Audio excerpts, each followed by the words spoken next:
Olá, sejam bem-vindos no canal Cido Assis. Eu sou o professor Cido e eu quero já começar aqui dando uma notícia para vocês. Sabem o que é o número 7? O número 7 é o número de inscritos que faltam para chegarmos a 1.000 inscritos aqui no canal. Por isso eu quero contar assim com a contribuição sua que vem aqui pela primeira vez no canal, ou que ainda não se inscreveu aqui no canal, que se inscreva, ajude a fortalecer esse canal. É um canal de esquerda, é um canal que traz importantes reflexões. Então, aqui você tem novidades.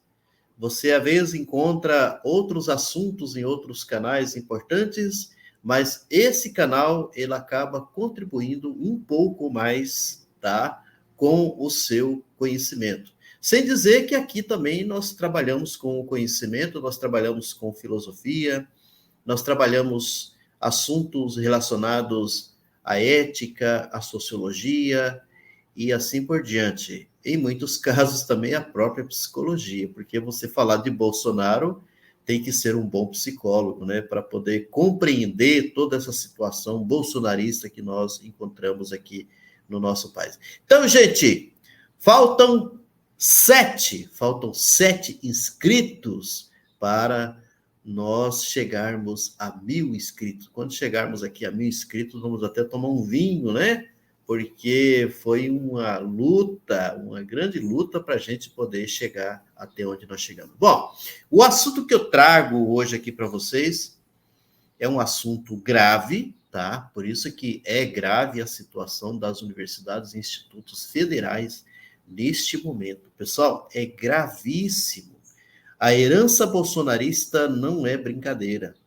A herança que Bolsonaro está deixando para Lula, tá? A equipe de transição aí, a cada dia que passa, vem descobrindo coisas terríveis, coisas horríveis. E tudo tem a ver com os cortes, né? Tudo tem a ver com a falta de recursos. O homem, o que ele fez, junto com toda a sua tropa, né? Fez a grande farra.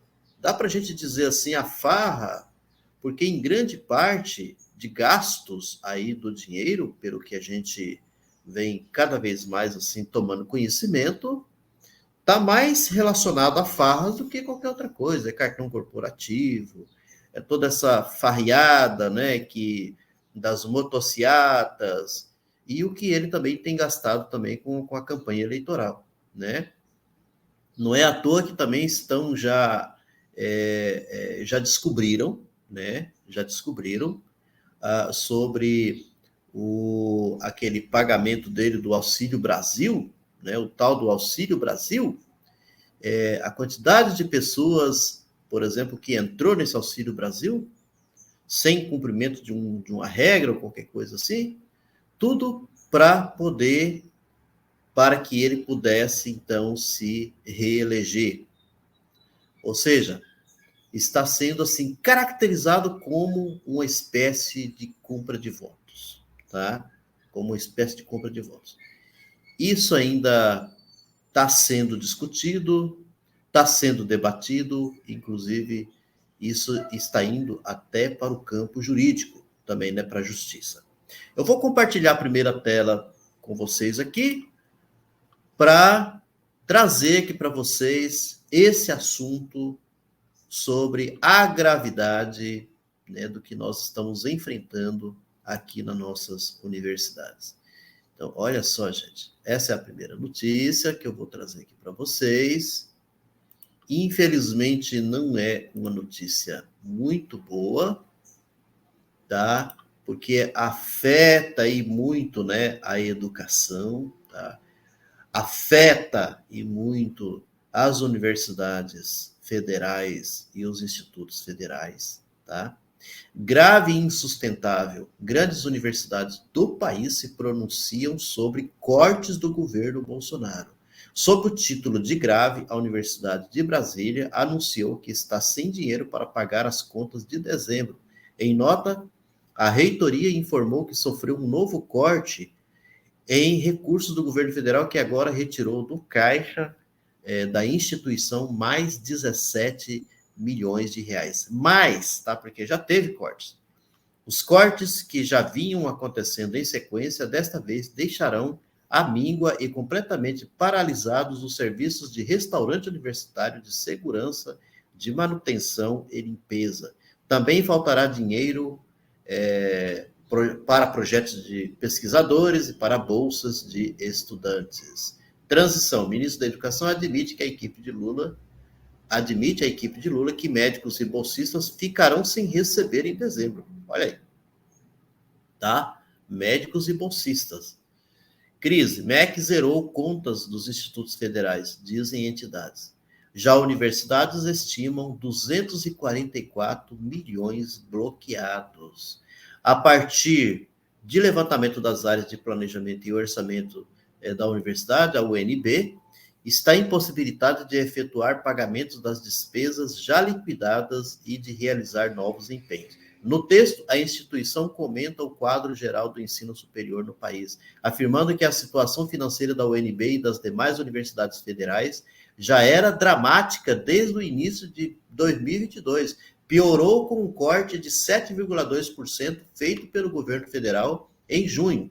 18 milhões de reais só na UNB e agora torna-se insustentável.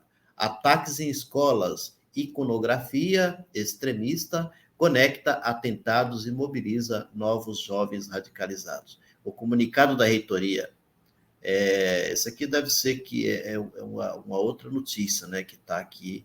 Eu peguei, foi aqui do Yahoo, tá, gente? Deveria estar aqui de forma diferenciada, mas...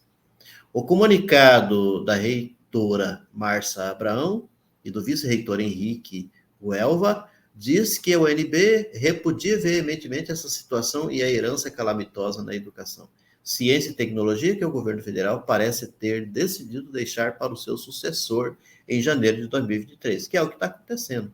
A medida desconsidera mais uma vez que os principais atingidos pelos ataques das instituições públicas são as parcelas mais vulneráveis da sociedade brasileira. No caso das universidades, os mais afetados são os estudantes vulneráveis, socioeconomicamente, e os trabalhadores assalariados de empresas terceirizadas. A Universidade Federal do Rio Grande do Norte também divulgou que não tem dinheiro em caixa para arcar com as despesas do mês de dezembro. De acordo com a universidade, não há recursos para pagar os contratos de terceirização, as bolsas e os auxílios estudantil e até mesmo a energia elétrica. A instituição diz que agora que a gota d'água foi na quinta-feira da semana passada, quando houve o bloqueio de fato do orçamento da instituição no montante de aproximadamente 5,5 milhões de reais. O sentimento é de frustração e tristeza, diz o comunicado. A Universidade Federal do Rio de Janeiro também foi parar entre os assuntos mais comentados no Twitter hoje, porque também se encontra em situação de penúria com os novos cortes anunciados. No sábado, dia 3, a reitoria emitiu nota afirmando as consequências do bloqueio de cerca de 15 milhões de reais por parte do governo federal.